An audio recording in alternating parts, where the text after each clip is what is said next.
This isn't another video about some morning routines, some manifestation practices, or the latest productivity hacks. Instead, I'm going to show you the 4 books that completely dismantled everything I thought I knew about personal growth. Like turning a kaleidoscope that suddenly reveals new patterns in familiar terrain. And here is what we are covering today. Why your trauma responses are actually brilliant adaptations. How your creative blocks are protecting you from something. And why your resistance has absolutely nothing to do with laziness. And how to find meaning when everything falls apart. So these books that I'm going to talk about today, they flip conventional wisdom literally upside down. And they won't tell you what you want to hear. They'll tell you what you need to hear. Hello, friend, and welcome back to the Unshakable People podcast, where we shape minds and build leaders and tell the truth about what it really takes to grow. My name is Katie Kaspari, and whether it's a morning sunshine or a late night scroll that brought you here, I'm extremely glad that you made it. So let's make this time count. Stay tuned. It's going to be interesting. You know that feeling when your body is freaking out for no reason? That racing heart, that spiraling thoughts. For years, I thought I was just broken. I'd wake up with my chest tight, my mind already racing through everything that could go wrong that day. And I literally tried it all. I tried meditation apps, breathing exercises, therapy, even medication, but nothing really fixed it. And then I picked up this book, The Myth of Normal by Dr. Gabor Mate. And honestly, it showed me something that totally blew my mind. Here is what we've all been taught. Anxiety, depression, burnout, these are kind of your personal problems, And it's maybe your chemical imbalance that can be fixed by medication, or it can be your faulty wiring. In any case, we accept this story completely. Well, I definitely did. I literally spent years trying to calm my nervous system, thinking that there was something fundamentally wrong with me that needed fixing. But in reality, your trauma responses, your anxiety and your burnout, they are actually brilliant adaptations that your body creates to keep you safe. And this book, literally, it just flipped the script for me. Dr. Mate shows that your nervous system isn't the problem. In fact, it's the toxic environment that you are living in. And the book breaks it all down. See, our bodies, they aren't meant to handle the constant demands of modern life. The 24/7 work culture, like the achievements pressure, the social media comparisons, the disconnection from community, all these things are literally creating the conditions that mess with our bodies and our minds. I remember sitting in my apartment and reading this line from this book. Trauma is not what happens to you. It's what happens inside you as a result of what happened to you. I had to put the book down in this very moment. That sentence just hit me like a physical force. All these years, I'd been trying to fix my response to a world that was actually harmful. And all these years, I've been blaming myself for having a normal reaction to some abnormal circumstances. How wild is that? And this phrase in this book, once again, has just changed the game for me. And instead of obsessing over my anxiety symptoms again and again and again, I started looking at what in my environment was making me feel unsafe. And I noticed how my body tensed up around certain people, how specific work situations just triggered my panic, how lacks of boundaries left me feeling depleted. And my body, in fact, it wasn't betraying me. It was sending me some important information. And this book, it shows how our bodies literally keep score of every stressful meeting, every toxic relationship, every impossible deadline. And your night sweats, your digestive issues, your chronic pain, these are all your body's way of communicating that something is terribly wrong, something isn't right. And in our culture, almost nothing is right about how we are living, and for many people, about how we are being treated. And the biggest game changer came when I finally quit the job, the corporate job, where my boss would text me at 11 p.m., expecting immediate responses. And within weeks of this decision, my persistent headaches and neck aches disappeared. It was just gone. And I started changing my environment instead of blaming myself. And at that moment, I realized that these things, they really work. So I decided to go for the social detox. I reduced my news consumption. I started saying no to things that weren't essential. And my anxiety, it didn't magically disappear, of course, but for the first time in many years, it made sense. It's like realizing that you, in fact, are not crazy for feeling the pain when someone's stepping on your foot. This pain isn't the problem. The footstepping is the problem. So remove the pressure and your body can begin to heal. When you understand that your symptoms are normal responses to abnormal conditions, you just stop hating yourself for having them. And that's a big thing. You just start seeing your body as wise rather than broken. And this again is a big thing. This isn't to say we're just victims with no agency, but self-care alone isn't enough. You can't deep breathe your way out of a fundamentally toxic situations. Sometimes healing, in fact, means changing your circumstances, not just adapting to them. And if you are sick of feeling like your body is betraying you, well, this book by Dr. Mate might, in fact, change how you see yourself.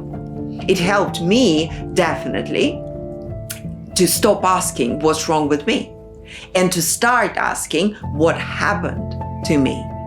But understanding your wounds is only the first step. So the next book I'll share reveals something even more transformative. How to reclaim the parts of yourself that got lost along the way. And trust me, this might be the missing piece that you've been searching for. So definitely stay tuned.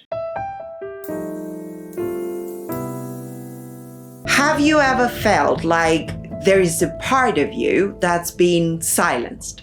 Like somewhere along the way, something wild and creative in you got buried so deep that you almost forgot it was there. I know I did. I spent literally years of my life trying to be the good girl. You know, the one who never causes problems, the one who always says yes and keeps everyone happy and smiling. And I was so focused on fitting in that I completely lost touch with who I actually was. I just forgot. And then I found this book called Women Who Run with the Wolves by Clarissa Pinkola Estes. And it sat on my shelf for months because honestly, it looked kind of intimidating, even from the name. And when I finally opened it, I realized it wasn't like any self-help book that I'd read before. Most of us learned early in the days that to be accepted in the society and to fit in, we need to be good. Good means quiet, agreeable, putting others first, not making waves. And for women especially, this message just hits from every direction. I remember sitting in a work meeting or something, and my stomach was just in knots because my idea was dismissed. And then later it was praised when a male colleague suggested it. And instead of speaking up, I was just smiling and nodding. And I had mastered being the perfect friend, being the perfect worker, the perfect daughter, the perfect girlfriend, while slowly I was in fact dying inside. And this book, it exposed what happens when we disconnect from our instincts to fit in. And we lose our power, lose our creativity and our sense of what's right for us. And sometimes we even lose ourselves completely. Estes writes like a wise storyteller, using myths and metaphors and old stories to show how women have been domesticated out of their natural power. And she describes the wild woman archetype, not wild like crazy, right? But wild like natural, untamed, connected to her own instincts. And her words illuminated a forgotten room inside me.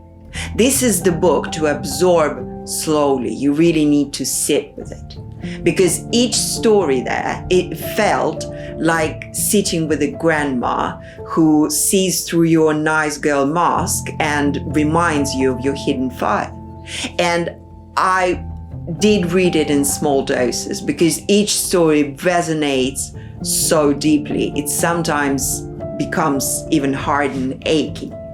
And one night at about 1 a.m., I found myself crying over something along the lines, to be ourselves causes us to be exiled by many others. And yet, to comply with what others want causes us to be exiled from ourselves. And that sentence alone just captured my impossible choice. Be myself and risk rejection, or please others and lose my soul. So the book gave me permission to feel emotions that I'd suppressed for years. And my anger, my gut feelings, my creative needs, everything. And I could stop apologizing for taking up space and setting boundaries. I just couldn't stop to keep doing it. And Estes, she reinterprets stories like Bluebeard and the Red Shoes as maps for finding our way back to ourselves. Bluebeard, for example, teaches trusting your intuition even when others call you crazy.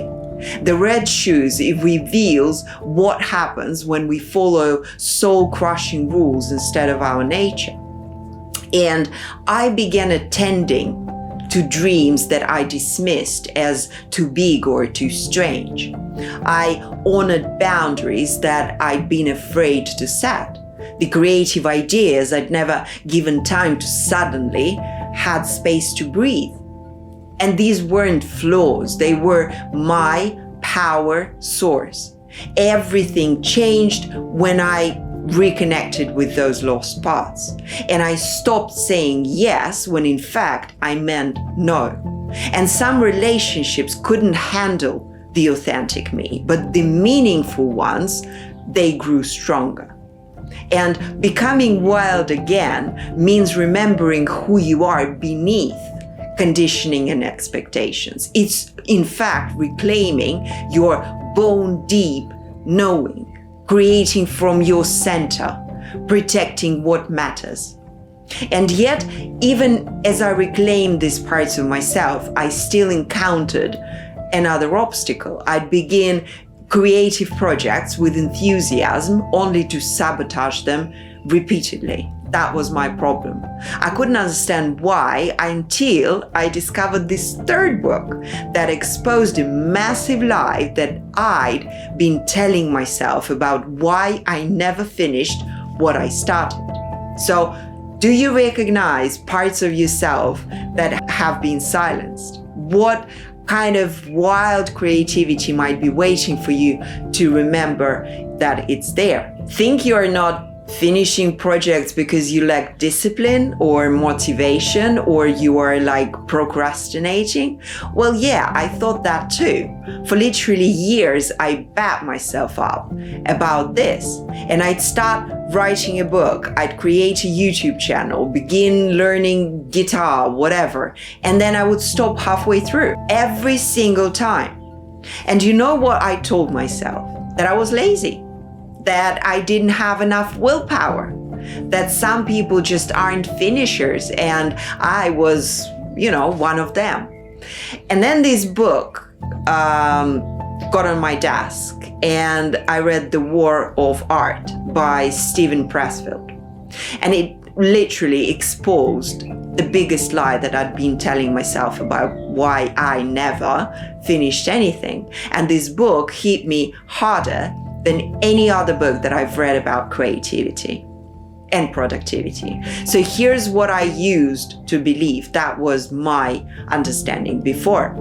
If I couldn't finish my projects, it meant I didn't care enough about them.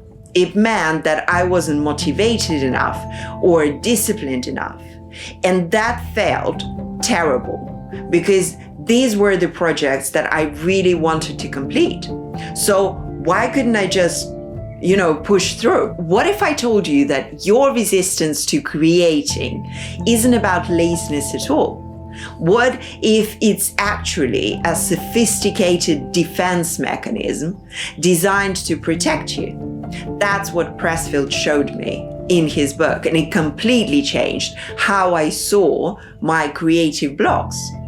Literally, Pressfield introduces us to something he calls resistance, a powerful force that rises in direct proportion to how important something is to your soul. Think of resistance as an overproductive bodyguard. The more a project matters to you, the more fiercely this guard fights to protect you from potential failure or from potential judgment. So, this book is brutally honest about resistance's tactics. It will deploy any strategy to keep you from creating. Like perfectionism suddenly urges to clean your house, relationship drama consuming your emotional energy, even getting sick right when you're about to start something. Because finishing means risking failure. Right? It means criticism, potential, or it means realizing that you are not as talented as you hoped. And Pressfield's solution isn't complicated. It's really about just showing up like a professional every single day, day in and day out, regardless of whether you feel like it or not. Professionals, they don't wait for inspiration. They just sit down and they just do the work, because that's their job. That's why they are professionals. And this kind of transformed my approach to my creative work. The frustration of abandoning half-finished projects just gave way to clarity and commitment. I set a scheduled 7 to 9 a.m. Monday through Friday, and I would write, period. Just 7 to 9, whatever happens. And I treated it like the non-negotiable appointment, non-optional activity dependent on inspiration. And when I stopped waiting to feel like it, and I actually started treating my creative work as seriously as any professional obligation, I finally started finishing projects that had haunted me for years. And every morning, this resistance, it would still show up with all these excuses. I'm too tired. One day off wouldn't hurt, right? But I recognized these thoughts for what they were. Not truth, but resistance, like it was said in the book, trying to keep me from doing what mattered. But even with these insights, there was still something that I was missing. And I figured out how to push through resistance, but I still didn't have the compelling enough why. On bad days, I would ask myself, why bother creating anything at all? And that's when I found the fourth book, which answered this question in a way that changed the game for me. And it's up next. Make sure to stay tuned. Have you ever wondered what keeps some people going even when they lose everything? I used to think it was optimism or resilience or just having a better personality than me. And then I read Man's Search for Meaning by Viktor Frankl, one of my favorite psychiatrists and one of my favorite person in the world. And it showed me I'd been looking for meaning in all the wrong places. So let's be honest about what most of us are chasing. It's happiness, right? We want to feel good. We try to avoid pain and we try to avoid suffering, and it's only natural, it's human. And we chase comfort, we chase pleasure, we chase success, we chase whatever makes us feel better. And I, in fact, spent years trying to do this. And that's common sense, isn't it? But what if the pursuit of happiness is actually making us miserable? What if our suffering, it holds the key to our purpose? That's the bomb Frankl drops in his book, and it hit me hard. Viktor Frankl was a psychiatrist who survived multiple Nazi concentration camps during the Holocaust, which over 6 million Jews were systematically murdered. And he witnessed some unimaginable cruelty and suffering. And yet, amid all this horror, he observed something remarkable. Some people completely fell apart, while other people maintained their dignity and even helped others. And so he asked himself why. Well, his book explores finding purpose even in the darkest circumstances, something that he calls tragic optimism. And this isn't about pretending everything is fine when in fact it's not. It's about finding meaning even when everything has been taken from you. And I literally had to stop reading when I got to this line. He said, when we are no longer able to change a situation, we are challenged to change ourselves.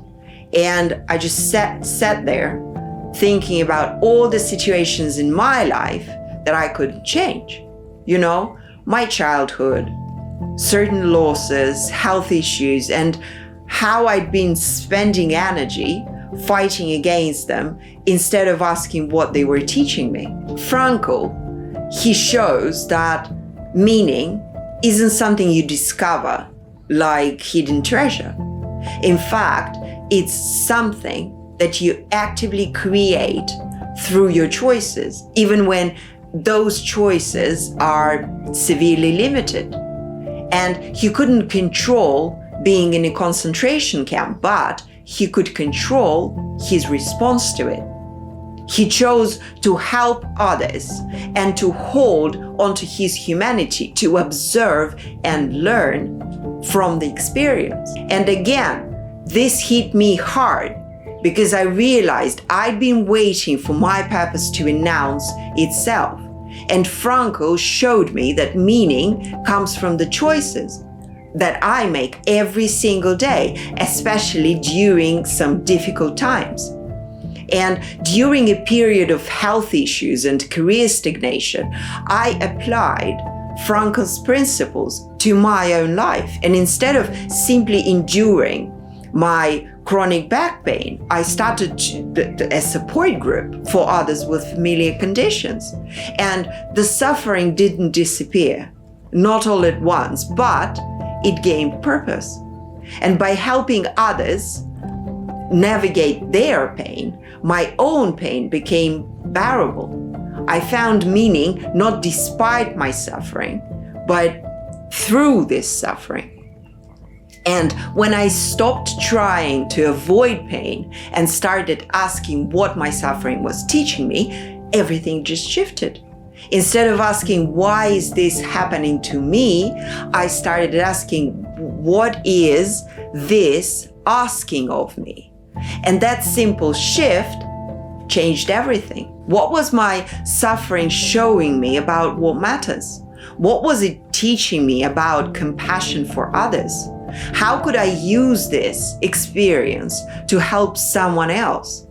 Well, these questions, they didn't make the pain go away completely, but they gave this pain purpose. And purpose makes almost any suffering bearable. So this final book, it completed my journey of transformation. And the first book, it showed me that my nervous system was responding to a broken world. The second book, it helped me reclaim my authentic self. And the third, it gave me tools to create.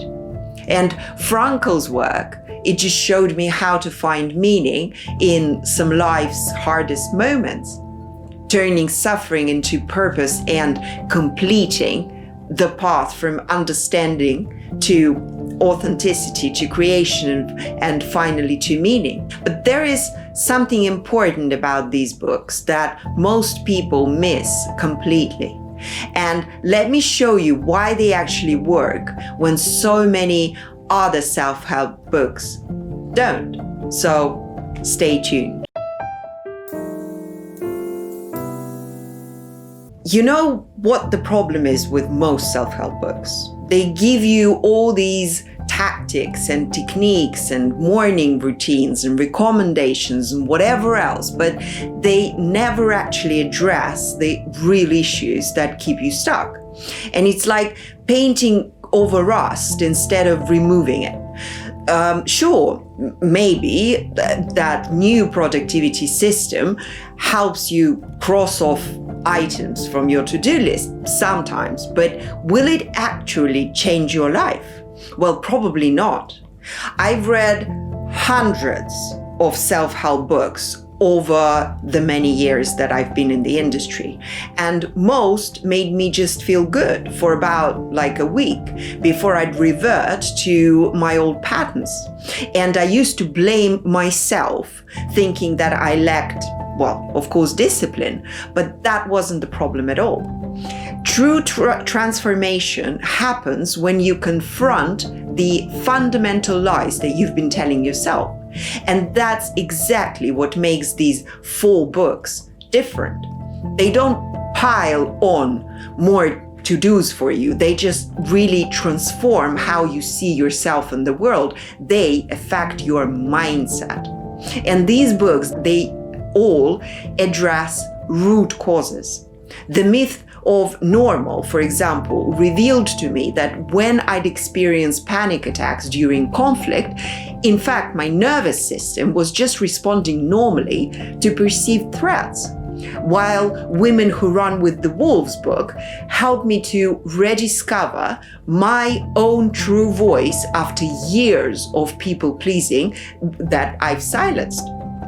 And The War of Art showed me that my procrastination wasn't laziness at all, but in fact it was fear that was disguised as rationalization.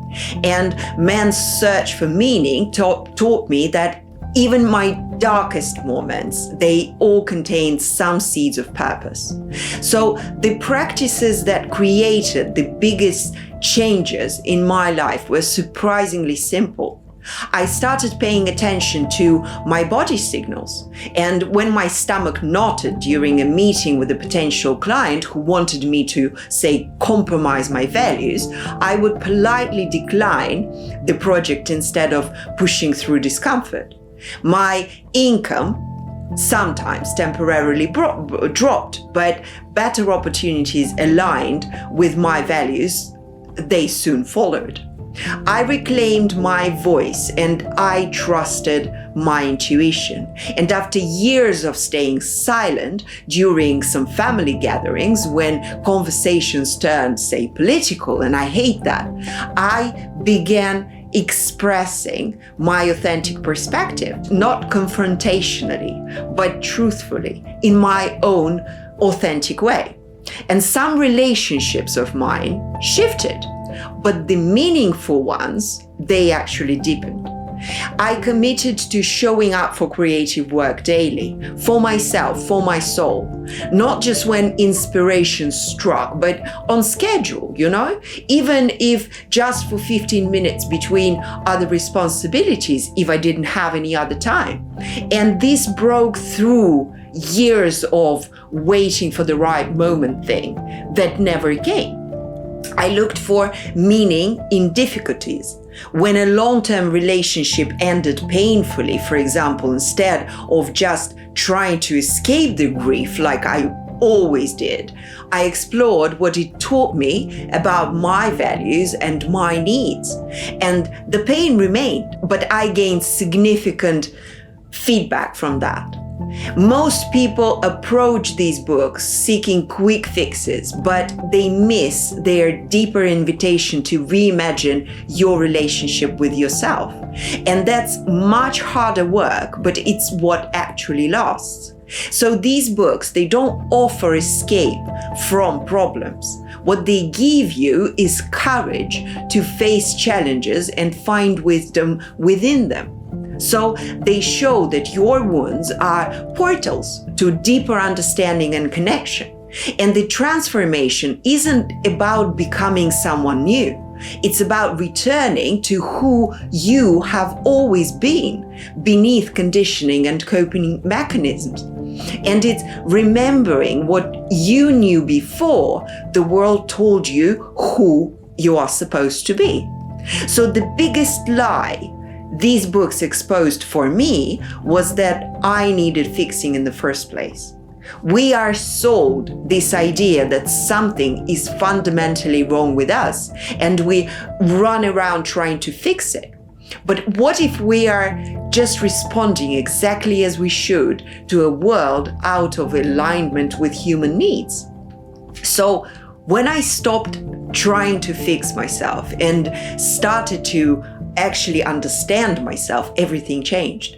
My sensitivity became my strength. My creative blocks became workable fear responses. Suffering revealed what matters most. If you are tired of self-help that doesn't actually help, these books offer something better. The truth about who you are when you stop believing the lies. Listen, I'm not going to promise you that these books will fix your life overnight, because they won't. But they might give you something much better. The truth about who you actually are beneath all that conditioning. So these books offer a way back to yourself. They reveal the authentic you, obscured by years of societal expectations. And the real question isn't which book to read next. It's which lie you're ready to release. That your nervous system is broken, that your wild self is dangerous, that your resistance means you're lazy, or that your suffering is meaningless. Whatever it is, it's a lie. And each page turned in those books is just another step towards freedom. So tell me this, which journey will you begin first? Listen, if this episode stirred something in you, and I hope it did, please feel free to share it with a friend, drop a comment underneath, or just let me know what landed for you. And please kindly subscribe to my channel. It really, really helps. Make sure to explore some other episodes of the Unshakable People podcast, and don't forget to check out my Unshakable People Club at katiekaspari.com/join.